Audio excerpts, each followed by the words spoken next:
Welcome back, guys. In this video, I'm going to show you how we can use pen and paper in order to study the linear association between two quantitative variables.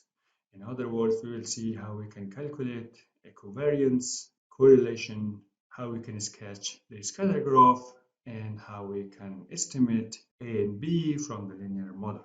Let me consider again the data set, which has 5 observations from 5 students on different variables such as gender, major, age, and GPA. Of course, here we consider age as one of our variables, GPA as the other variable, age is our x variable, GPA is our y variable, x is the independent variable, and y is the dependent variable. In fact, we want to see first of all if the two variables age and GPA, or x and y, are linearly associated, and then using the linear regression model or simple linear regression model, we'll see how change in age would change the GPA, or how much effect age would have on the GPA.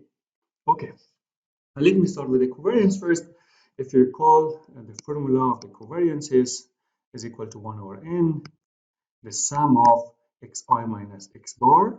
Remember, guys, xi is these ages, 17, 26, 25, and so on.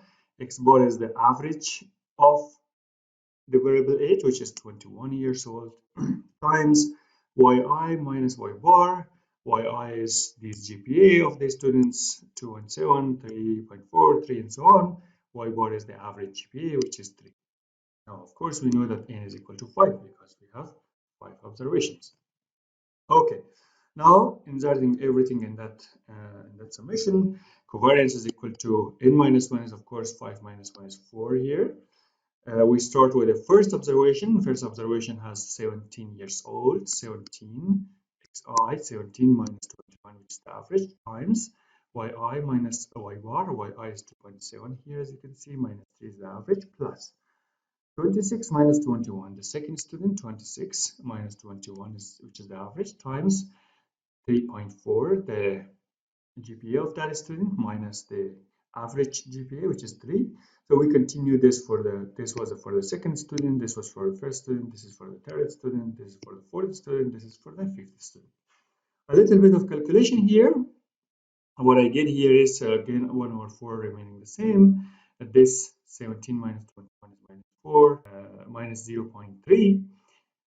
This is for the first student. We do for the same thing for the second student, third student, fourth student, and fifth student. A little bit of further calculations takes us to this step, and the sum of all these things inside is 2.5 divided by 4, which is 0.625 is the covariance. The covariance is 0.625, which is positive number showing a direct linear association between age and GPA. That means as age increases, the GPA is increasing. But we don't know how strong is the linear association. For that, we calculate the correlation. The correlation, if you recall, has the following formula: is the covariance divided by the standard deviation of x, which is the standard deviation of h, times the standard deviation of y, which covariance, we already know that this is 0.625. You know, 4.2 times 0.25 is 1.05. If you divide it, this becomes 0.6, nearly 0.6, which is positive and strong linear association. Now, furthermore, for checking the linearity, in addition to correlation, we also sketch the scatter graph. On the scatter graph, if you recall, on the y-axis we put the GPA because this is our y variable, and on x-axis we put our age because this is our x variable. Now, the scatter graph of these two variables are actually points on the two-dimensional space.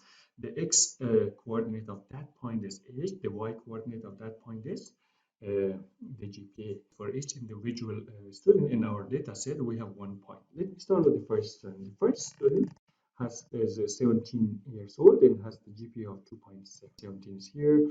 What is 2.7? 2.7 is nearly here. So this point belongs to the first student. The second student is 26 years old and having a 3.4 average GPA. So this is 26 years. 3.4 is somewhere here. So this is our second student. This is done. Now the third student is 25 years old and having 3 as his GPA, so it's 25, 3 is somewhere here. The fourth student is 19 years old, which is here, and he is having an average GPA of 2.9, which is somewhere here. So he is 18 years old and having 3 as his GPA, which is somewhere.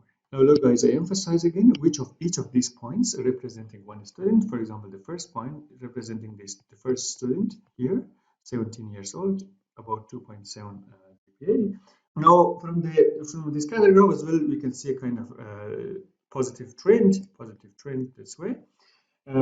Since we have a high correlation about 0.6 here, and as well as our scatter graph is showing a kind of positive linear association between age and GPA, we can use a linear function in order to model the linear association between GPA and age. The linear function which we are using here is nothing, of course, but y is equal to a plus bx.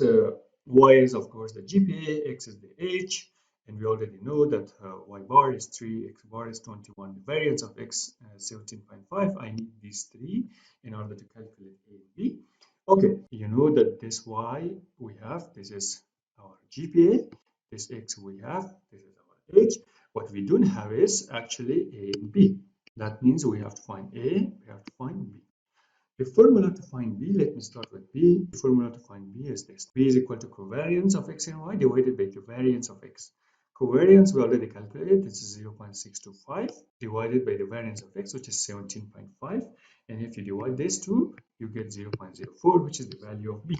Furthermore, we need the value of A. Value of A is y bar minus B times x bar. Y bar we already have it.